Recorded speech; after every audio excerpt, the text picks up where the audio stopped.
Bienvenue dans cette vidéo dédiée à l'histoire fascinante et redoutable de Tiamat, la reine des dragons dans l'univers de Dungeons & Dragons. Nous allons explorer ses origines, son ascension au pouvoir, ses intrigues complexes et son influence durable sur les royaumes. Il y a fort longtemps, bien avant que les royaumes actuels ne voient le jour, deux puissances draconiques émergèrent du chaos primordial. Les deux entités, Tiamat et Bahamut, étaient frères et sœurs, mais ils incarnaient des valeurs diamétralement opposées. Tiamat, la reine des dragons chromatiques, représentait la destruction, la cruauté et l'ambition sans limite. Bahamut, le dragon de platine, symbolisait la justice, la bonté et l'ordre. Leur histoire commença au tout début des temps, lorsque les premiers dragons virent le jour. Tiamat, avec ses 5 têtes représentant les différentes couleurs des dragons chromatiques, rouge, bleu, vert, noir et blanc, se distingua immédiatement par sa soif de pouvoir.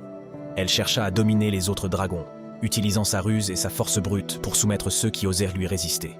Bahamut, quant à lui, se dressa contre elle, protégeant les dragons métalliques et les créatures innocentes de la tyrannie de sa sœur. Avec le temps, la rivalité entre Tiamat et Bahamut se transforma en une guerre sans merci, connue sous le nom de la guerre des dragons. Mais leur conflit ne se limitait pas au monde matériel. Tiamat, en quête de plus de pouvoir, entra en conflit avec d'autres divinités et créatures puissantes. Parmi ses ennemis se trouvaient non seulement Bahamut, mais aussi Nul, un autre de ses frères, et Kurtulmak, le dieu des kobolds, qui devint pourtant l'un de ses serviteurs dévoués. Alors que Tiamat renforçait son emprise sur les dragons chromatiques, elle se tourna vers d'autres horizons. Elle chercha à rejoindre le panthéon de Faerûn, mais se heurta à la résistance d'Iyashtu-Xvim, puis de Bane, le père de ce dernier. Malgré ces obstacles, Tiamat ne perdit pas de vue ses objectifs. Elle s'allia avec le peuple Githyanki après que leur chef, Gith, ait négocié un pacte avec elle. Cette alliance ajouta une nouvelle dimension à son influence déjà grandissante. Tiamat ne se contentait pas de manipuler les mortels et les dragons depuis les plans supérieurs. À un moment de son histoire, elle régna sur Avernus, la première strate des 9 enfers. Là, elle prêta ses terrifiants Abishai, des démons dragons, à Bel, l'archidiable d'Avernus, pour l'aider dans la guerre du sang contre les démons. Mais cette alliance était vouée à l'échec. Tiamat développa une rancune contre Bel et Asmodeus, le seigneur des 9 enfers, après qu'il les trahit, renforçant encore plus son désir de vengeance. Avec le temps, Tiamat accumula des trésors et des pouvoirs, s'assurant la loyauté des dragons chromatiques en les incitant à répandre sa progéniture et à propager son influence sur le monde. Esseuse adorateurs, parmi lesquels figuraient de nombreux kobolds et dragons maléfiques, travaillaient sans relâche pour elle. Les membres du culte de Tiamat étaient organisés de manière stricte, se consacrant à amasser des richesses et à saboter les autres religions. Les conflits entre les dragons métalliques et chromatiques atteignirent un sommet pendant la guerre des chutes de dragons. Ce conflit éclata lorsque les dragons, divisés par leurs croyances religieuses, commencèrent à se battre les uns contre les autres. Tiamat, refusant de laisser son rival Bahamut l'emporter, créa des créatures draconiques abominables, connues sous le nom de rejetons de Tiamat, pour anéantir les partisans de Bahamut. Cette guerre marqua un tournant dans l'histoire des dragons, consolidant l'inimitié entre les deux camps. Malgré ses nombreuses victoires, Tiamat connut aussi des revers. Après avoir tué une divinité géante inconnue, Tiamat fut maudite et emprisonnée dans Avernus, condamnée à ne plus pouvoir quitter ce plan sans un rituel puissant. Certains mythes racontent qu'elle fut envoyée aux enfers en punition pour avoir défié les dieux lorsqu'ils envahirent le premier monde, tandis que d'autres suggèrent qu'elle choisit elle-même de s'y rendre pour poursuivre ses ambitions. Mais même dans les profondeurs des 9 enfers, Tiamat continuait de tisser ses intrigues. À travers les siècles, elle manipula les mortels pour se libérer et retrouver sa pleine puissance divine. Lors de l'ère des troubles, elle chercha à reconquérir son statut de déesse, apparaissant sous la forme d'une dame noire dans les royaumes de Faerûn. À Unther, elle fomenta la rébellion contre Gil'jaam, le dieu-roi tyrannique, gagnant en popularité et en pouvoir. Cependant, lors des guerres de la Porte des Orques, Tiamat vit une opportunité d'abattre Gil'jaam lorsqu'il combattait Ilneval. Mais son frère Bahamut, connu sous le nom de Marduk dans ce panthéon, intercepta son attaque, et dans le combat qui s'ensuivit, ils se tuèrent mutuellement.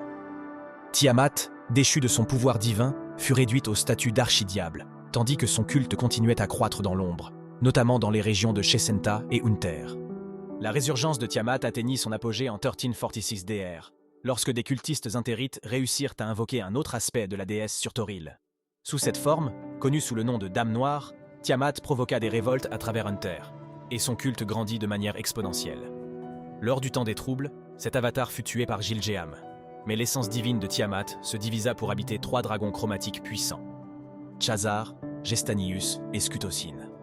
Chazar finit par dévorer les 2 autres, ce qui permit à Tiamat de retrouver sa forme à 5 têtes et de tuer Gil'jaam, mettant ainsi fin à son règne et dissolvant le panthéon unterite. Avec la chute de Jiljim, Tiamat retrouva son statut de divinité mineure et put à nouveau manifester des avatars. Mais ce retour en grâce ne fut pas sans défi. En 1359 DR, son avatar fut détruit par le roi Gareth Dragonsbane, qui accomplissait une quête pour Bahamut. Cet événement raviva la guerre des dragons, alors que Bahamut retrouvait lui aussi son statut de divinité mineure. Tiamat, en colère, relança son culte, rassemblant ses forces pour affronter son frère dans une nouvelle série de conflits. En dépit de ses efforts, les guerres successives affaiblirent Tiamat. Le spell plague de 1385 DR apporta de nouveaux bouleversements. Tiamat perdit des alliés importants et vit une partie de son pouvoir lui échapper. Pourtant, elle persista, manipulant le culte du dragon et cherchant à conquérir de nouveaux territoires, notamment en Chesenta et en Treskel.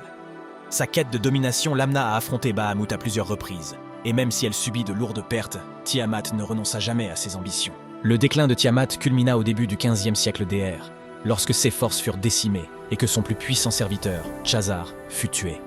Bahamut, ayant gagné en puissance, réussit à la tenir en échec, et la guerre entre les deux divinités s'enlisa. À ce moment-là, Tiamat dut également faire face à Ban, qui s'empara de l'un de ses avatars et utilisa cette puissance contre elle. En réponse, Tiamat chercha l'appui d'Asmodée, se proposant comme championne des enfers pour se venger de ses ennemis. Tiamat tenta une dernière fois de s'échapper de sa prison infernale lorsque le culte du dragon, dirigé par Séverin Silrajin, assembla le masque de la reine dragon.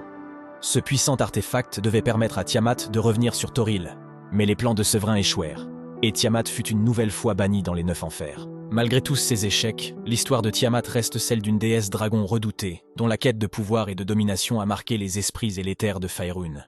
Tiamat demeure un symbole de destruction et de malveillance, un avertissement sur les dangers de l'ambition démesurée et de la soif de pouvoir. C'est ainsi que s'achève notre récit de l'histoire de Tiamat, une déesse dragon dont les actes ont façonné l'univers de Dungeons & Dragons. Merci d'avoir regardé cette vidéo. N'oubliez pas de laisser un like, de vous abonner et de partager vos pensées dans les commentaires. À bientôt pour une nouvelle exploration des mystères de Dungeons & Dragons.